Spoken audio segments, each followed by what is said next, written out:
norms and stereotypes to making sure that the butts are white. Boy, girl, mom and dad want grown-up time, you're going mad. It's a trip, but we'll guide you through with tips and tricks for boys and girls too. That's on the recording. Okay. Baby, get ready. Oh, you warmed up your voice this morning. Should I pause? Actually, today on Boy, Girl, Mom and Dad podcast, welcome back. BGMAD. I'm Lauren. And I'm Nick. Welcome back to... I'm missing all my cues. Sorry. I'm staring right at you. Why did you apologize to me? I said I'm missing my cues. It's not on the outline. So maybe you were just following it directly. Today is episode 10. I can't believe we're already at number 10.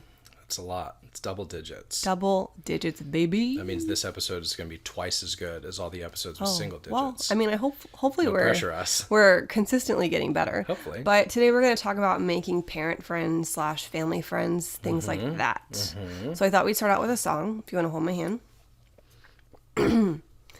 Make new friends, but keep the old. One is silver and the other's gold. Circles round, that one line's it has good. no end. Something That's about how I Lauren want that you to should be know your is friend. that she can't really sing a single line of a song. She has to sing the whole song. Anyway, we're talking about making new friends today. And keeping the old. Keeping the old, but making new. That was a throwback to my brownie days. I was a Girl Scout for a little bit. Yeah, but before we get into it, I just wanted to say, like, this is not to discount our friends who don't have kids or our friends who are single or not married. Because actually... We love those friends. We love those friends. And they've been super supportive. Right. I feel like they have stepped into our lives in this new chapter with kids, like, and supported us in a way that not that I didn't expect it, but it's overwhelming to me. Yeah. In a good way. In a good way, especially like living without either of our families here. Like they have stepped up, like friends being like, yeah, I'll totally come and watch them like in a bind. Like I feel like we are hesitant to ask them to do things, but like if our nanny is not available or if we have something to do, like we have people who we can be like, hey, would you mind just coming and like being with them for an hour so I can do XYZ or whatever. I feel like we have a symbiotic relationship with them. We make sure to, you know, invite our friends who are single over, like have dinner with them, things like that. And it's actually... I mean, we want to do that, but no. not just as a trade for childcare or anything. No, yeah, totally. That's what I mean. Right, like, come over them. And hang with us, Right. not like a childcare situation. Right. And I feel like I said the word symbiotic because, like, yes, it is nice to have a pair of extra hands around, but, you know, at dinner, their twins are going to bed. So it's not a childcare thing. Yeah. But, like, also by inviting them in, they get to be part of a family that they might not otherwise have here, you know, like in LA.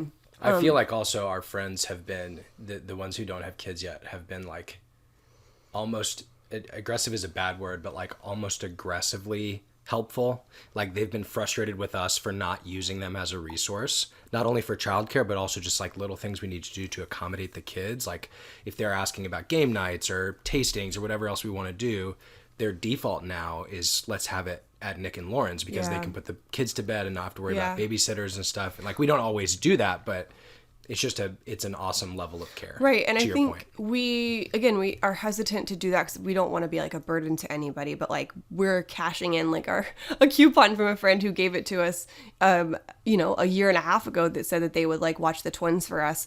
Now. And they're watching them right now. And like, we're just now cashing it in. But that's why we're able to record right now is because they're with the twins. So yes. So even though, to your point, we'll be talking about and focusing on making other family friends and other parent friends, we in no way are recommending that you cut relationships with your friends who don't have kids. Yeah, don't. In fact, keep them in your lives. They love you. And pull them in and help them. Yeah. Let them help you is what I'm trying to say. Yeah. Okay.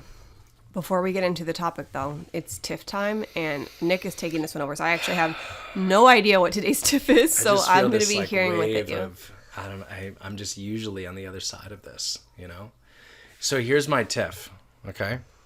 It's twofold, but I'm packaging it together. Okay. Are you ready? Mm-hmm. All right, I'm calling it middle of the floor box tower. Okay, so here's what it is. So you get a lot of shipments because of what you do. You get a lot of packages, right?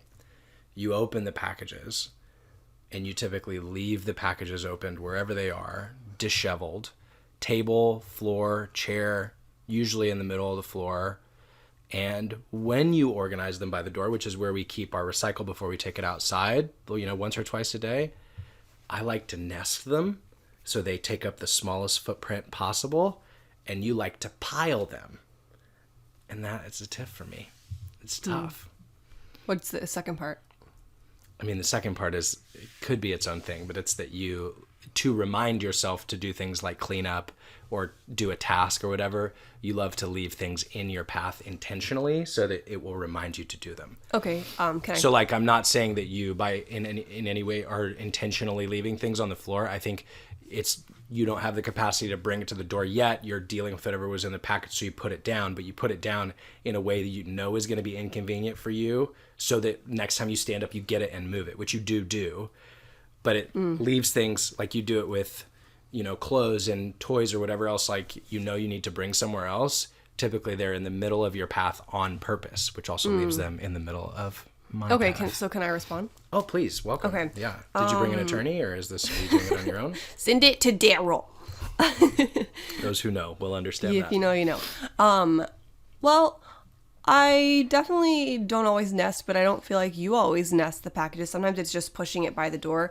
In the act of opening and closing the door, they just get moved. So I don't ever intentionally leave it. And if the sun is coming out right now. Yes, it is. I'm feeling the heat. Yes. Sorry. My bad, onto the distraction here. But as I don't ever purposely leave it out. Like if I need the box, like if I might return the item or I need to ship something in that box, I will keep the box. But if it just ends up in the middle of the floor, it's not because I put it there. It's because that's the area that we both put things, whether they're nested or not. And I feel like you put stuff there too. So yeah, I'm agreeing. Do you know why I nest them? Well, no, I'm for nesting, but I don't necessarily think it's a you always nest situation. So that's why I'm like, when there's a large enough box to hold everything, I do. I know, but that's just not always the case. You're right. So I don't know that But this do is you know why I nest? Well, it's also just, it takes up less space. You put it in it's easier to dispose of in the recycle. It's easier to carry. Yeah, definitely. But I'm for it, so I don't really feel anything. That's surprising. I thought you just didn't think about it or hated it. So it's good we talked about it. No, because sometimes You're it's pro just nest. You're like a bird. we keep all of the boxes in recycling by the door, and sometimes that ends up in the fridge because we need to open the door all the way. So it just So maybe the middle of the floor thing is not intentional with the boxes, and I'm conflating the two. But I will address put things that in the middle of the floor. So I don't ever put it there so I have to get it when I get up. It's like I need to remember this, let's just say water bottle. So I'm going to put it in front of the door so that I see it, right, and I will grab it. It's like my sister's best friend. I'm not going to say her name so she can remain anonymous here, but she had a sticky note on the door in college that said, "Remember to put on deodorant." That just stayed there? It just stayed Shout there. out Primally Pure. Yeah. Actually, she does use Primally Pure now. I don't know if she uses the deodorant, but she does use Primally Pure. Primally Pure, you should sell door notes for college kids. But yeah, it's more of a just I need to take this with me, but I don't ever put something there to remember to move it. But I do You kind of confirmed that you do what I just said. You put things intentionally in your eyesight and in your way so that you can perform an action later. Yeah, but it doesn't have to do with the box thing. So maybe we're setting that aside. Okay. Yeah, I thought it was the same thing. You're telling me that it's not. But I think what's helpful for you to understand maybe is that when you put things in the middle of the floor or in the middle of your path, you're also putting them in the middle of somebody else's path who doesn't understand why it's there. Kind of like it's in the way. Kind of like if you put your dirty laundry on the floor in the middle of the path. Yeah, I mean, sure. You do that. Okay. Anyway. Okay. Well, great. I'm just happy to learn that we're both pro nest. Yeah. It's very surprising to me because you typically don't even fully open boxes, so I don't know how you nest I do them. Open mail, interestingly. I'm it's kind of I'm like an animal opening if there mail. was if there was two boxes set in front of most people and one was opened by you and one was opened up by a large black bear, I would not be able to tell the difference. People like I said, I open them like an animal. It's pretty impressive, honestly. I'm strong. You are. Okay. You are strong. Okay, well, nice Tiff. You nice Tiff. Oh. You're like a bird. You like nests. Oh. If you're a bird. I'm a bird. I can nest. Okay. Oh. Ready? Okay, so I kind of wanted to start this off with a video that you sent me from TikTok the other day. It's from, if you are on TikTok or you've seen her on Reels, I think she's on Reels, Annalie, she's blonde, her handle, I'll put this video specifically in the show notes, but Annalie Grace 15 is her main handle, and she had a video that was like, here's my theory around mom friends, and she drew a Venn diagram of 3 circles, and like one circle was like, okay, these are people that you like, that you would hang out with regardless of if they had kids.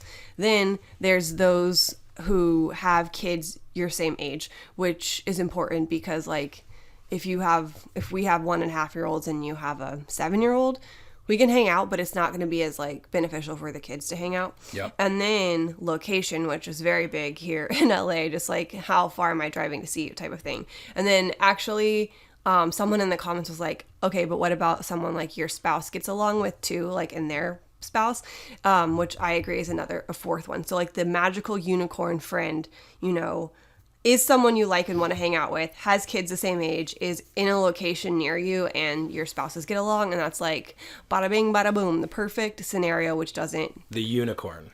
I'm not going to say it doesn't happen, but it's a lot harder to find all of those things. And so, I don't know, finding a mom friend in general is hard, but finding someone who fits all of those boxes ideally is, you know, really hard. Yeah, and I think when you say finding a mom friend or a dad friend or parent friends, I think it's the finding part is probably simpler than we're leading on. It's the like scheduling things and actually hanging with them and keeping and maintaining and building a relationship with those people that you meet that I think is the hard part. Tell me if I'm wrong. Because we've met a ton of families. I totally agree. The keeping and maintaining is definitely a big thing. And really wanted to make this episode because, you know, so you wouldn't feel alone in this. We'll give some tips and stuff, but you know, it doesn't make it any less hard per se. And we felt very alone in this last year. We felt like we were trying, and also just in general, like parent friends are just regular friends. Like, you know, we'll go back to college friends or high school friends. Like friend issues are common, but they're not that talked about. And so like I've had, you know, in my lifetime had some like friend issues feels like a strong word, but things that have happened within relationships where I just felt challenges. I just felt like so alone in them. And like I've come to learn like, oh, this is fairly common that this happens. And that made me feel better because I felt like, is there something wrong with me? You know, is there something that I'm doing wrong? So anyway, we hope you feel encouraged by this and at the very least, like not so alone.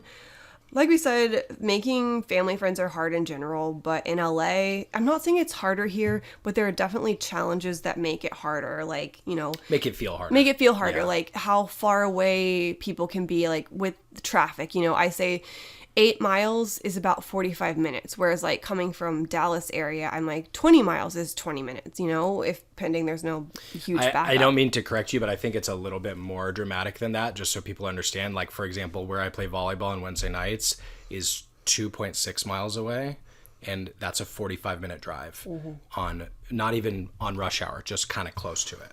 Yeah. So yeah, you're right. I'm just saying the 8 miles is on average. Yeah. But sometimes we've gotten there in like 25 to 30 minutes. Well, it just depends. It's way off peak times. Yeah. It just depends. Yeah. So that's my general rule of thumb of like, 8 miles is 45 minutes or more. We'll just say that. And so it can just be harder. And then also, Dallas is where we lived prior to this. So to be clear about that, Dallas had its own issues of like maybe fakeness or like not being super genuine, but I feel like for the most part people are nice, whereas here you're speaking in general, to be clear. You're not speaking not everybody with respect to people we've met. Correct. You're saying in general, that's how I would stereotype the city. And in LA, how I would stereotype the city is like people are flaky, not so like, rigid is probably the way I think of it. I keep correcting you, I'm sorry. No, it's okay. You know, there are good reasons to have to cancel something, but that doesn't make it hurt less when people cancel things. But then also I feel like people are often like waiting for something better to come along. And so like they may like cancel plans on you to go do something else. Yeah, which again, like if rigid. There's a once in a lifetime thing that you're able to do because you're here in this city specifically, like can totally understand that. But like when you're constantly like reaching out to somebody, not constantly because that's a little bit stalkerish, but you know, consistently asking and like want to hang out and make plans, and the person like consistently, you know, can't commit to a time or, you know, find something better to do, it's hurtful too. But anyway, there's probably things that are different in your town where you live. So that's just what we experience here in Los Angeles. Yeah. And it feels like it's not necessarily people don't want to hang out with you, because they're pretty genuine when you do get to see them. It's more like the schedule and the plan that we have made, which those of you who are parents know that that's kind of really important, especially when there's multiple nap times involved and feeding schedules and stuff, and how hard it is in general to hang out with families. Like, or those like things, if a nap goes wrong, right, like if right, yeah. So like it feels difficult when people are, they don't remember the schedule, they reprioritize something else and push you out, like it feels, to your point, more hurtful than it probably is intended to feel. But it's like, we come from a place where you kind of hold pretty tightly to schedules, and where we used to live, and here it just is not really the same. So it's a different layer of challenge in the city. Yeah. And a lot of times, at least the parent friends we've talked to, they're like, yeah, we make last minute plans, not because they're saying no to people, but because like the schedule is up in the air. And then those last minute plans end up being with people who are close in proximity to them, like down the street, 5 minutes away. And we live in an area where there are some families, but there's not a ton of families. But I don't know, we're working on that. Yeah. But the whole point in saying that is that this is a common problem, so we don't want you to feel alone. Right. One of the examples I have of like, oh, cool, yeah, it's not just me, was there's a influencer named Jamie. I'll link her profile in the show notes, but she felt like she was lacking in mom friends, and so she was like created the Mom Walk Co., which I will also link in the comments. And like, she's encouraged people to, go on a mom walk with people and meet people like that. Like, so, you're not running around with kids. They're in the stroller, and you're able to talk and like meet people and move your body and all this stuff. So they have them in different areas. I haven't done one before, but I'll link that, because like that could be a good resource for you if you're just looking to get out and meet people. But again, my whole point is that it's common. You're not alone. I don't know how many times I can stress that. You kind of already said this, but if I remember correctly, she set it up because she was feeling the same things that we're talking about, and because it wasn't just like there's not a space. It's like she felt she had to create it. Mm-hmm. Otherwise, there wasn't going to be a way for her to hang out with other families and build those relationships. Yeah, and Nick kind of said this at the beginning, but at the end of the day, you still have to put yourself out there to meet people. And I think that is the hardest part, at least for me personally. And there was a time last year when, like, toward the end of the year, where I was like, I am done trying. Like, I have tried to make plans with people, tried to like give dates, times, all of that, and either they didn't respond or wouldn't get back to us, or did respond but wouldn't get back to us about a date, or canceled, or just kept saying it in person, and then it just feels like super ingenuine. I'm done trying. And it's actually funny because I went to an event a couple months ago, and one of the groups I was trying to, get more plugged into, someone was at this event, someone was like, oh, Lauren, I was just talking to so-and-so about how you just really like dove in and you just like really put yourself out there, like made connections. And I was like, oh gosh, thank you. I mean, I've had to try really hard, but thank you. And that was like a year and a half of me trying that someone said that to me. So like, very sweet. I felt seen in that like it is hard to do that. And like they are aware of that and have like noticed, and that I am really trying. And like, I'm more of an introvert. So it's where Nick is an extrovert, and it's like hard for me, especially like, I remember that day specifically, I had 3 different things I was going to, all alone, not with Nick, so, and no kids as well. But I came home and I just like laid on the couch, like my whole body was buzzing. So it's hard, but you can do it. Wait, but if the kids weren't with you, where were they? Good question. Plug for they the were last by themselves. Episode. Yeah. Go back and funny. listen to our last episode joke. about if mom's busy, who's watching the kids. It's a good episode. Mm-hmm. I think another reason, if I could plug why you were so excited, another reason is that you felt like you either weren't being honored in the effort that you were putting out there, or that it just wasn't bearing fruit. So I think what I saw when you came home and were excited about that is that like, not only were you trying and people were recognizing it, but in order for them to recognize it, it means you're trying harder than the people around you that you feel like you're not able to connect with. Yeah. So like, to your point, it throws this blanket of like, I mean, probably more primarily with moms, but like in general with parents, it's very difficult to make those relationships. I mean, it's hard to make adult friendships in general, but there's another layer of complexity. So it was nice to have you hear that. Yeah, and I think like I have a confidence. My parents raised me and my sister to be like, we can do whatever we want to do, but I feel like that's in regard to my efforts, not really who I am as a person, because I'll be like, I don't think I'm cool enough for them, or like I don't know. That's your baseline. Yeah, I don't know why they would want to hang out with me type thing, even though like I acknowledge that, like I'm a good friend and like I feel like I'm good to hang out with. You are a good but friend. I think part of that is like the trauma, which sounds dramatic, of like friendships in the past and things like that have occurred that have caused me to be like, wait, are they, not wanting to be friends with me anymore because of something that I did? Well, and like, sorry, did you want to comment on that? I just think that's always your first thought. Your first thought, at least in conversations with me about these kind of situations, is like, well, how could they react this way? What did I do? And you start to unpack all of what you think are your problems and your injustices towards them, as though you have to meet some standard for them to keep being your friend. Yeah, but I think that's because of like, I don't really feel like getting into detail on like certain things that occurred in my life, but they were very hurtful, and I just felt like it had to be because of me.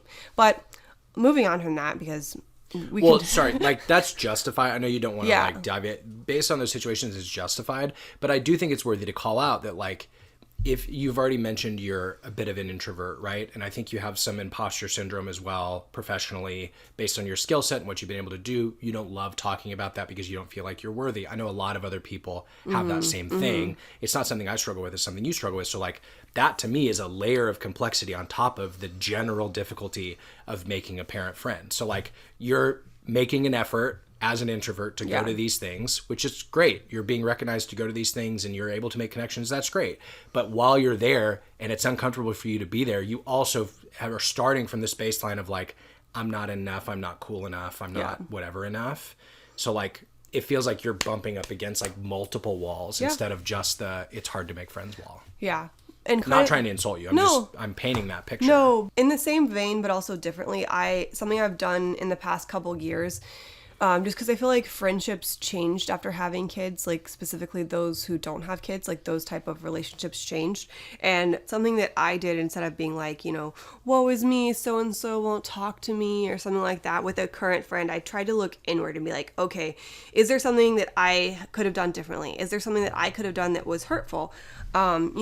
Just like how, not that I was like doing something on purpose, but like tried to analyze my actions, which I think was very healthy for me to do, and like kind of put myself because in their shoes and look, because not only did it help me maybe not feel like woe is me anymore, because I was like, okay, hold on, I could have done something, or maybe we've just like drifted apart. But I think that's a healthy thing to do before it's like they did it, it's their fault, I agree, and I think that if I could help to clarify, it is not inherently wrong to be critical of yourself and how you are as a friend within specific relationships.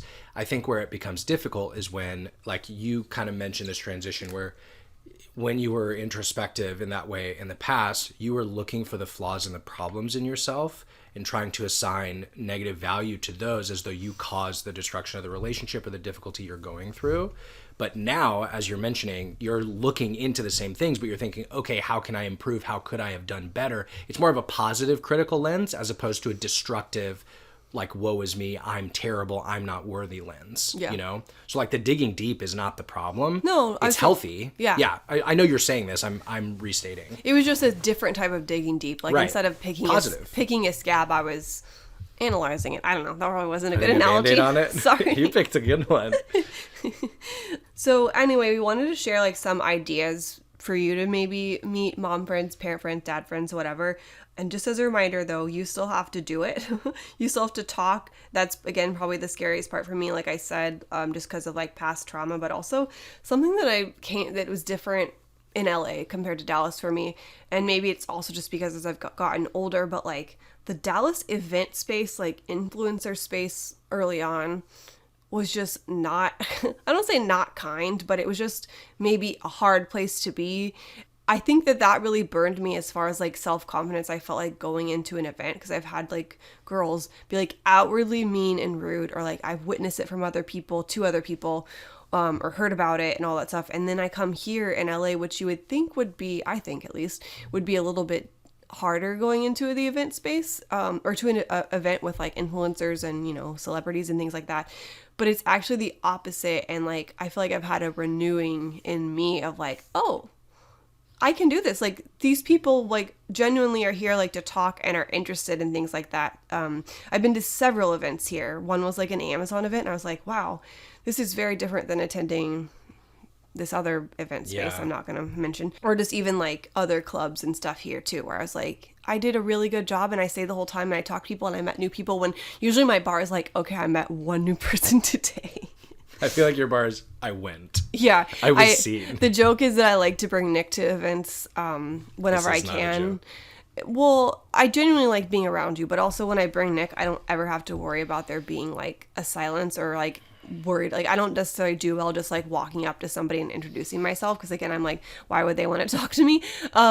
But yeah, Nick is always really easily able to talk with people, and I don't mind like an awkward silence if it's people I know, but like, if that happens with someone I just introduced myself to, I'm like, okay, and I'll talk to you later, bye.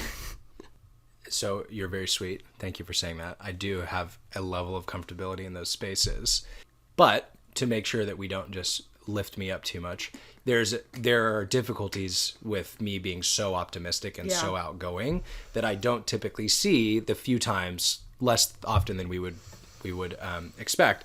There are some times where like people don't want to talk to me. They don't want to hang out with me. You know, like, I'm not saying those are super rare. I'm not trying to be prideful. I'm just saying like, my baseline assumption that you have to destroy is that everybody wants to be my friend and I want to be everybody's friend and everybody's good and happy all the time. And like, I know that that's not reasonable, but it allows me to step into those big event spaces or large groups or whatever with a baseline comfortability that I don't think you have.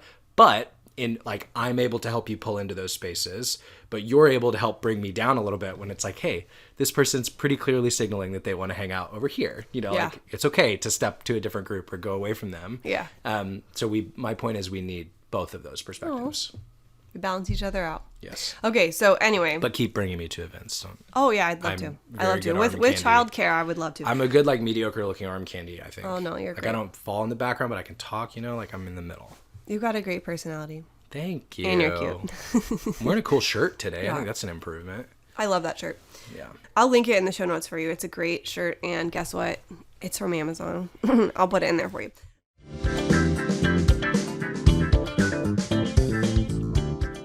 Happy first day of summer. Happy summer. Summer officially begins on June 21st, today. So I thought it'd be good to talk about deodorant, and our favorite deodorant is... Primally Pure. Yes, I like the citrus mint or citrus something like that. Nick likes the charcoal, which I also really like. Blue tansy is great. Honestly, they're all good scents. And if you want unscented, they have that too.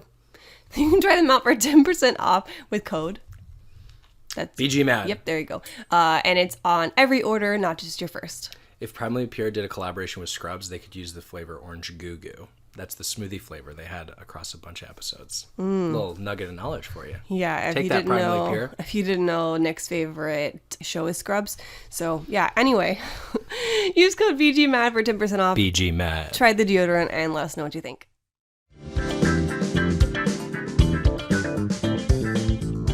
Okay, so some ways you can connect with people. I wanted to mention the Peanut app. It's an app for moms. I liken it to a dating app.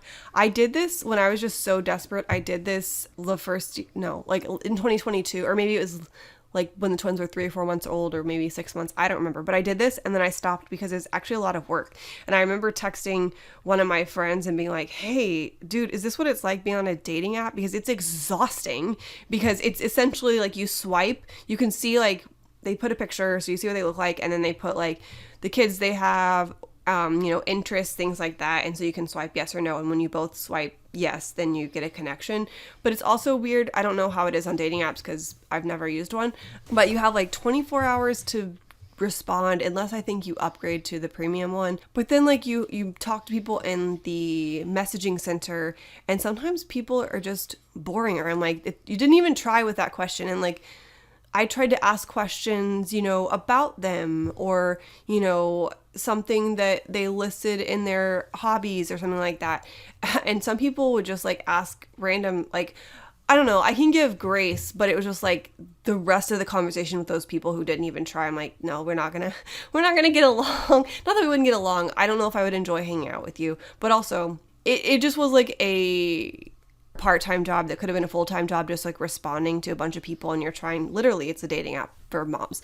But if you're in a bind, I feel like you could probably find really good people on it. I like the idea of the app, and they have like a community feed and things like that, and it's based by area, just like a dating app is, but it's a good option. I still have it. I looked at it the other day, and I have like people I could connect with, but it's there again. If you've tried everything, it's an option for you.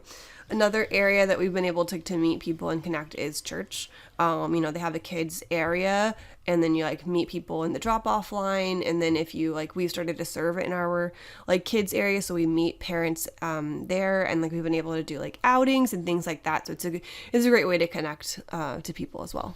Yeah, we love it for a way to connect to people. I also liken it to like, if you bring your kids to the things you already do, like we've talked about in the past, you're going to see other families that are doing the same thing, and like, go talk to them. They probably want to meet you too, So it feels similar to me. Yeah, because we were going to church before we had the kids. But like, whatever, I mean, wherever you may go to worship, like wherever you may go to like, volleyball, sports, like walks, whatever you normally do, like if you see those family people, go hang out with them. That kind of brings us to our next point of like, you can meet people at local things. So that kind of is what Nick just said. Like the library, the park, things like that. Like your library has free classes. Like ours has like a story time every week, most every week. And like, when I was just there this week with the twins, like they're like, we have a magic show on Saturday. So there are lots of things in your local area that you can go to for kids. They're usually marionette show we're gonna go to soon, which sounds real that weird, one's but not I'm free, also excited about it. But there are other things that are like free. So I saw that bullet point. I was thinking there's a difference between the things you already do and the things you need to seek out now that you have the kids. True. So to me, church falls in the category of things that you're already doing typically, right? If you start going to church after kids, that's completely fine, obviously. But, there's the go do the things you already do, bring the kids when you're able. When other families are there, seek those families out. To your point, next bullet. Yes, go do the things that are local that families are going to be at as well. Your kids are going to love it. Obviously, the park and outside and walks and everything too. But, I would encourage you, even if you're the introvert, like be the proactive one and go just introduce yourself to people.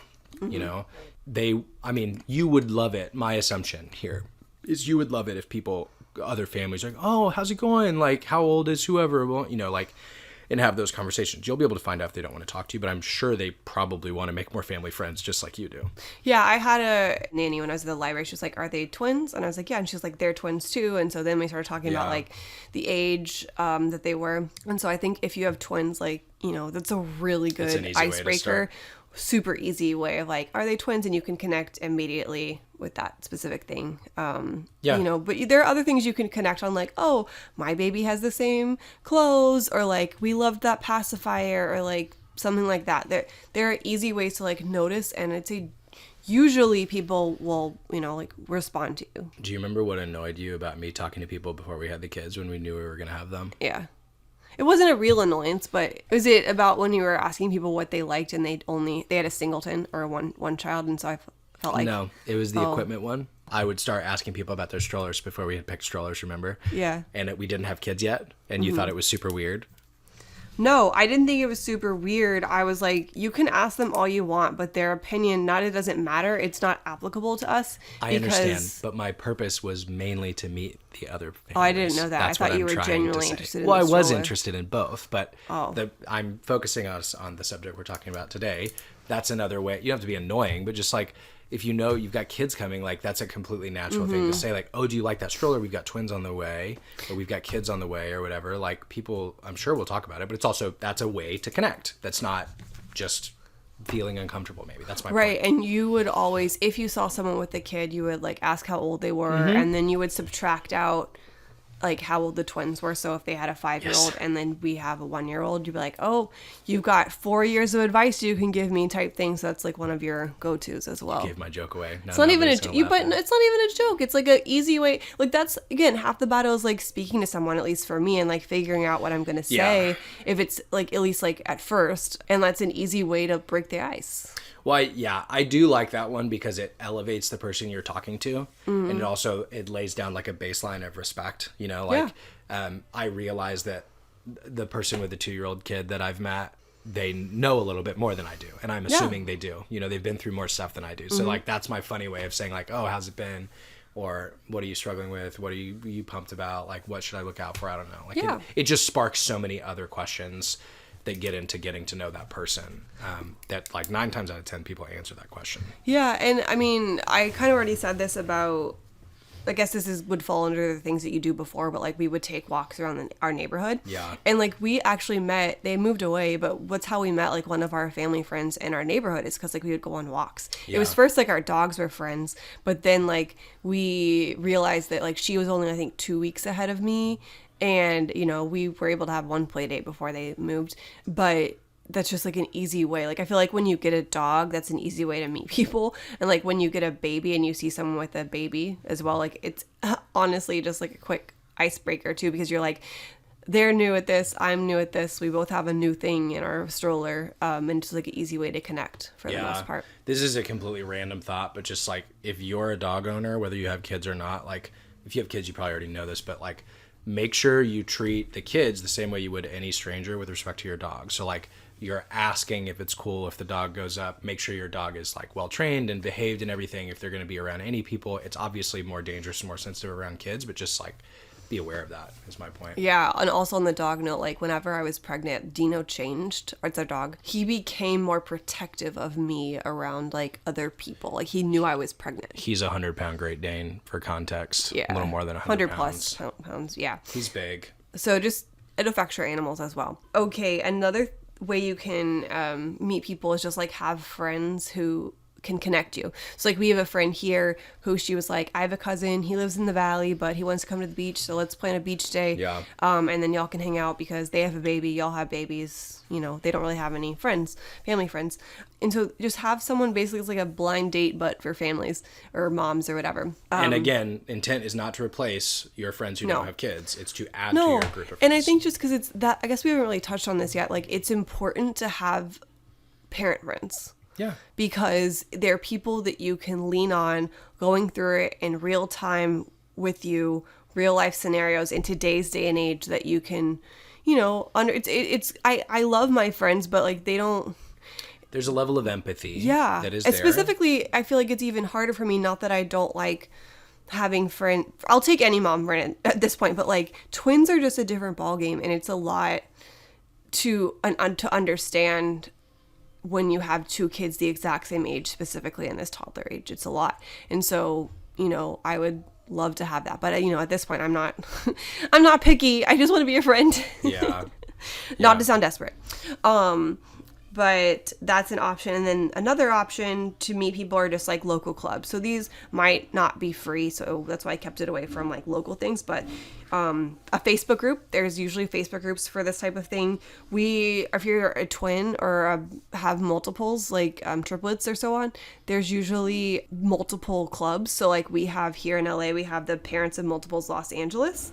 That we've met and connected with other, usually twins, but there's triplets in there too, other parents. And like we actually met with 2 couples, one has since moved away, but who had twins before and after us that we were able to connect with while I was pregnant, and we connected a little bit afterwards as well. A new one to me that I just went to recently is called Hey Mama, and it's specifically for moms who work outside of the home, and it's kind of like a networking group. But they also, again, are moms, and like I went to one the other week and it was just wonderful. Honestly, like the people who I met were genuinely nice, and we all have like the connection of being moms. So there's clubs like that. If there's something you like to do, there's probably a club out there for you that can connect you. Something that's not on your list that I'm just thinking about now is like it feels like there are a lot more dual income households, like households that both parents are working, specifically more moms are working than just being homemakers like in the past, right? So that logic dictates that most places you already go, you're going to find other moms and dads. Just talk to people and find out about them, and you know, be inquisitive and learn about them, and you're going to make those connections. Like, said another way, it's not as hard as it may have been in the past to meet other moms or other dads. Yeah. When you said homemaker, it made me think of, because my degree is apparel merchandising, and they actually changed the college name.